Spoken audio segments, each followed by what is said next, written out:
Good day, everyone. Today I will be discussing similitude and dimensional analysis. These concepts are widely used in engineering to simplify complex real world problems using models and mathematical relationships. Let's first proceed to introduction. Engineering problems often involve complex systems. Testing full scale models is expensive and impractical. And similitude and dimensional analysis help simplify these problems using models. In engineering, analyzing full-scale systems can be expensive and difficult. To solve this, we use models. Similitude and dimensional analysis helps us predict real system behavior using smaller, manageable experiments. What is similitude? Similitude means similarity between a model and a real system. Similitude refers to the similarity between a smaller model and real-life system it represents called the prototype. This means the model mimics the important characteristics of the real system. Next is ensures that model results can predict real-life behavior. The main goal of similitude is to ensure that the results and observations from testing the model can accurately predict how the actual system will behave in real life.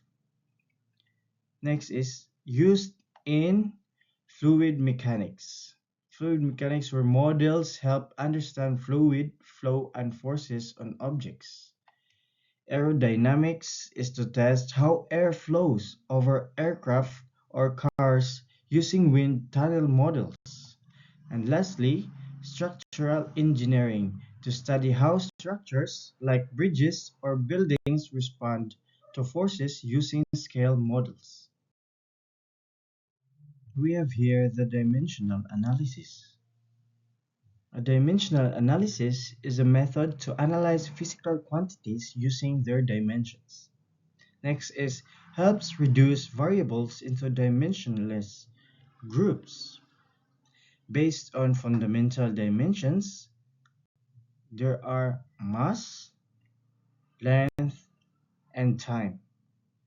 Mass, the measure of the amount of matter in an object, while length, the measurement of distance or size. Time, the duration or interval between events. Let's proceed now to the purpose of dimensional analysis. First, simplifies complex equations. It helps break down complicated mathematical expressions involving physical quantities into simpler forms, making them easier to understand and work with. Next is reduces the number of variables. By using the relationships between different quantities, it reduces the total number of independent variables, often through the creation of dimensionless groups, which simplifies analysis. Next one is helps design experiments. It guides scientists and engineers to designing experiments by identifying relevant variables and their relationships, ensuring are efficient and meaningful. The last one is ensures equations are dimensionally consistent. It provides a way to check if the equations make sense physically by verifying that both sides of an equation have the same dimensions, preventing errors in formulation. So we have our common physical quantities: the velocity, the acceleration, force, density, and viscosity. These formulas express how each quantity depends on the fundamental dimensions of length, mass, and time, serving as essential tools in dimensional analysis to verify equations and derive relationships between physical quantities. So we have the Buckingham-Pi theorem, the key principle in dimensional analysis.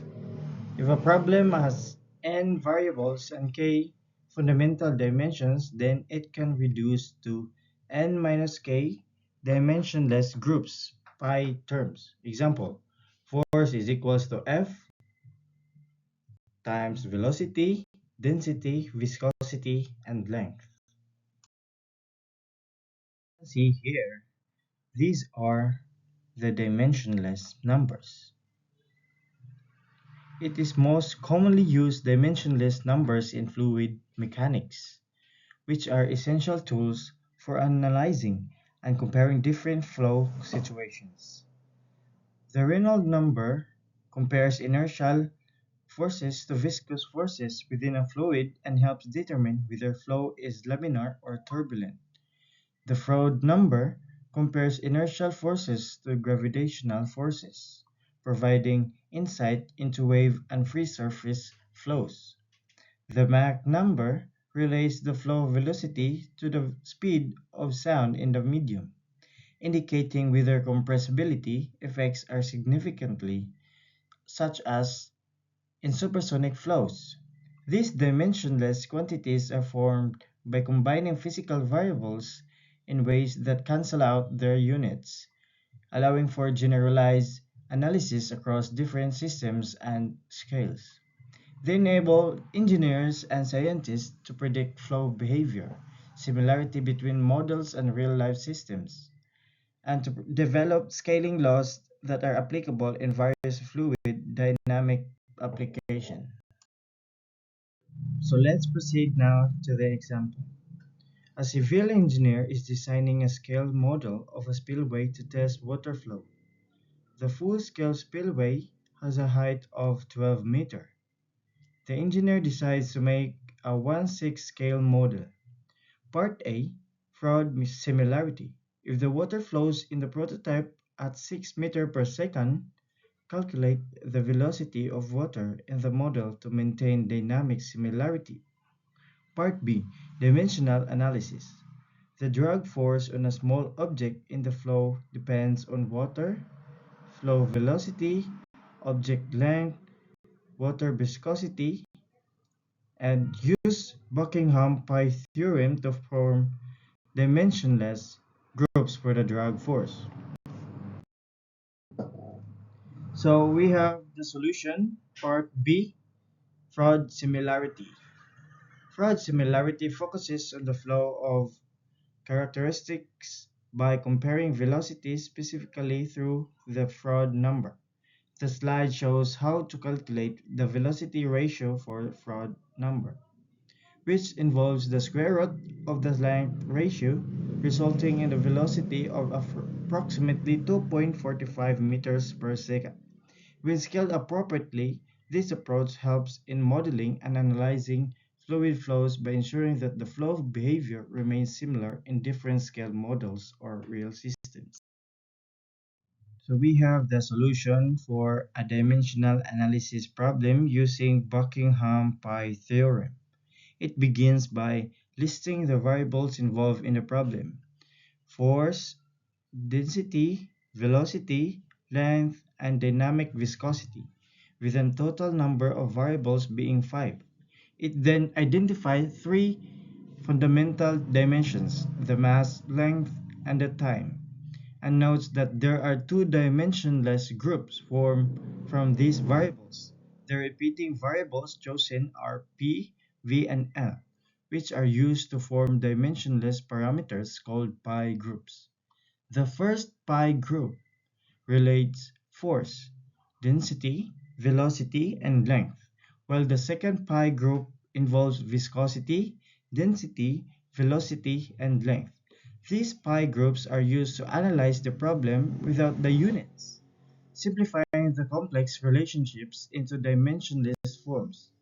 The final step involves establishing a dimensionless relation among these pi groups, which helps in understanding and solving fluid mechanics problems more generally.